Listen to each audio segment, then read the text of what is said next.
Hello students, I am Dr. Aruna Mohan from University of Delhi, and this session will discuss about generation of nerve impulse and also conduction of nerve impulse.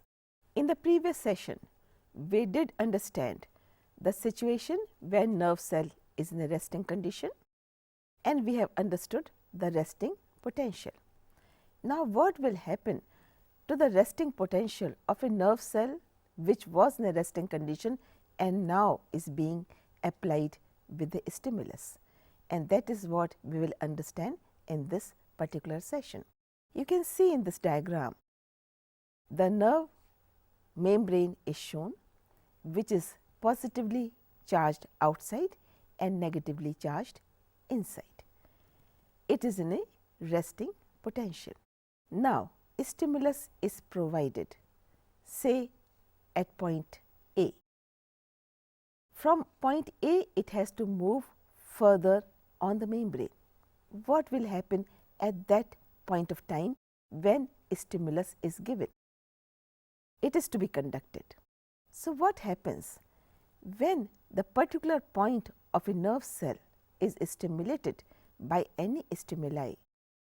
At that point, the positively charged ions, they start moving in very freely. With the result, the inside of the membrane becomes positively charged and outside becomes negatively charged. I would like to explain it one more time to you students. As you can see in the diagram, this is the membrane and it is positively charged outside and negatively charged inside. Now, suppose a stimulus is provided at this point. We can call it point A. Now, because of stimuli, the situation will suddenly change. The positively charged ions will start moving in and negatively charged ions will start moving out. We can also call it depolarized condition. Please remember, in the previous session, we said polarized condition of a resting cell. That means polarized condition was in a resting state. Now, it is no more resting. The stimulus is provided on the membrane and changes have taken place. And when changes have taken place, outer membrane in that particular point, not throughout, has become negatively charged and inside has become positively charged, and we call it depolarized condition, which is very important for impulse to move on. So, one point you understood, that when there is stimulus at one point, at that particular point the membrane is depolarized, the positively charged ions become freely movable towards inner side and negatively charged ions will move towards the outer side. This is the situation at one point. Now, this impulse has to move forward. When it moves forward, say from point A to point B, then the same thing will happen at the point B, but in a different manner.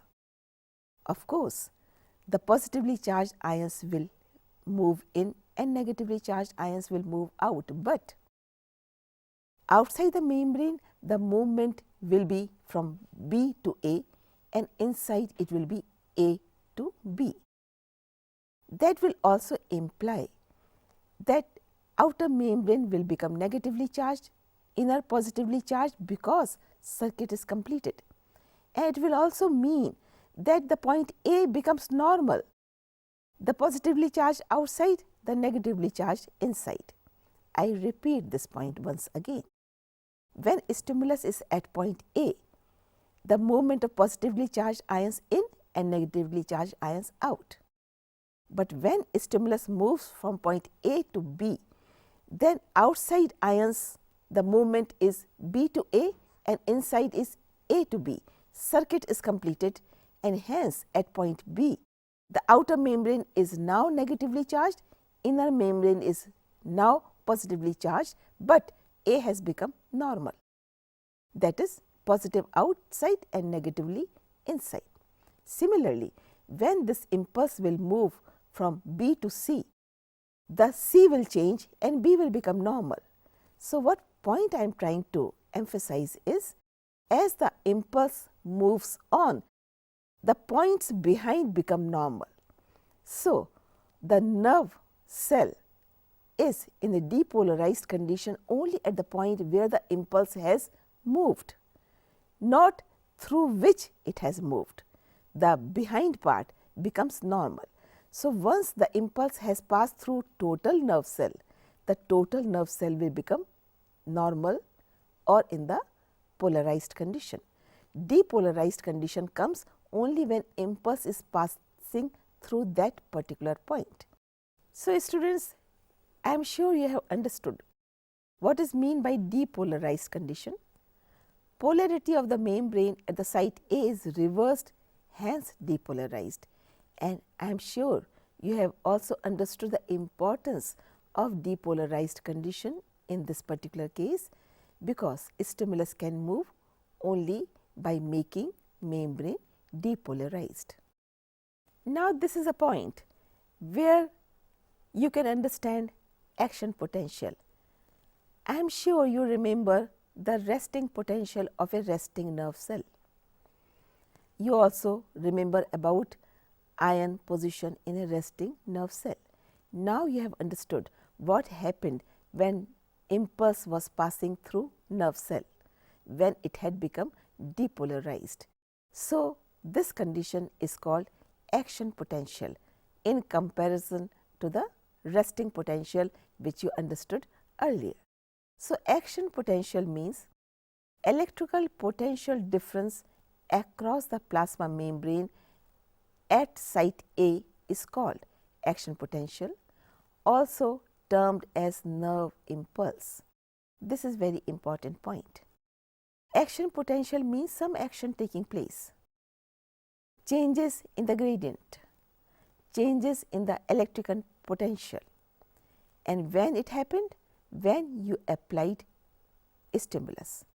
So, if nerve impulse is passing through a nerve cell, it is a condition of action potential, or action potential is another word for nerve impulse. Now, this sequence is repeated along the length of the axon, point A to point B to point C to D and so on, till the impulse reaches the other end. Along with this, the impulse is conducted from one point to the next point. The fiber becomes once more responsive. How? I told you that once the impulse moves from site A to site B, the site A becomes normal, site B is depolarized. Where it moves from site B to site C, the C is depolarized and B becomes normal. That means A and B both are normal. When stimulus moves from C to D, D is depolarized and A, B and C become normal. What I am trying to explain, that by the time the impulse has passed through the nerve cell, the total nerve cell becomes normal, in the meaning thereby it becomes responsive again. So, fiber is again ready to conduct more nerve impulse, and this is very natural phenomenon happening on the nerve membrane.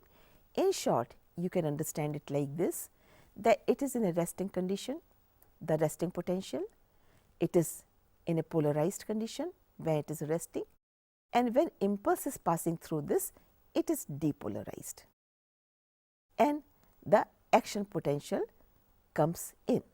And when nerve impulse has passed through the membrane, again it comes to the resting condition, and again the ions are kept normally the way it should be in a resting condition. So, this is very peculiar capacity which a nerve cell membrane has in our body, and that is why we say that nerve cell is excitable. You have understood so far how a nerve impulse is conducted from one end of nerve to the other end. It has gone from one part of axon to the other part of axon. But now we should also understand how it goes from one nerve cell to the other nerve cell. Axon will end at particular point, we will call it axonal terminal. After terminal, what happens? We know it makes a synapse with another nerve cell. In this diagram, you can see a synapse. Synapse is a space which is present between two nerve cells, that is axonal end of one nerve cell and dendrite beginning of other nerve cell.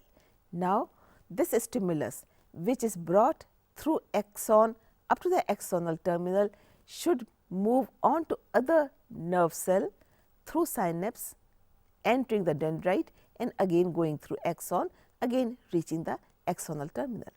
That means, role of synapse is very important. Synapses can be of many types.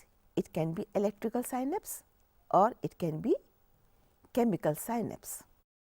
So, whenever there is synapse, there will be one presynaptic neuron and there will be one postsynaptic neuron, that is one before and one after, for which this synapse is providing a junction. If it is electrical synapse, then they are very close by and the stimulus passes from one to another like electric current. But in our body, such synapses are rare. So, we have chemical synapse. As the name indicates, the chemical synapse will need some chemical, and here I would like to emphasize that between the two presynaptic and postsynaptic neuron, there is a synaptic cleft which will be eventually filled with a chemical to help the transmission of nerve impulse. So, what happens at the axonal terminal? There are vesicles, the neurotransmitter which may be adrenaline or adrenaline depending upon the kind of nerve cell, whether it is cholinergic or adrenergic.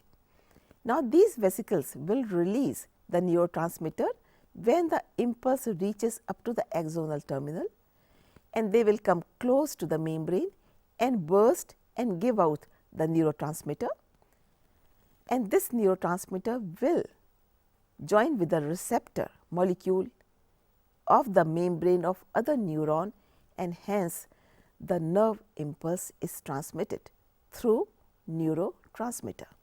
So, children, you have understood how conduction of nerve impulse takes place along the membrane of a nerve cell and how concentration gradient helps and how it is depolarized, and once it reaches the axonal terminal, it passes through the synaptic cleft and reaches the other axon through neurotransmitter.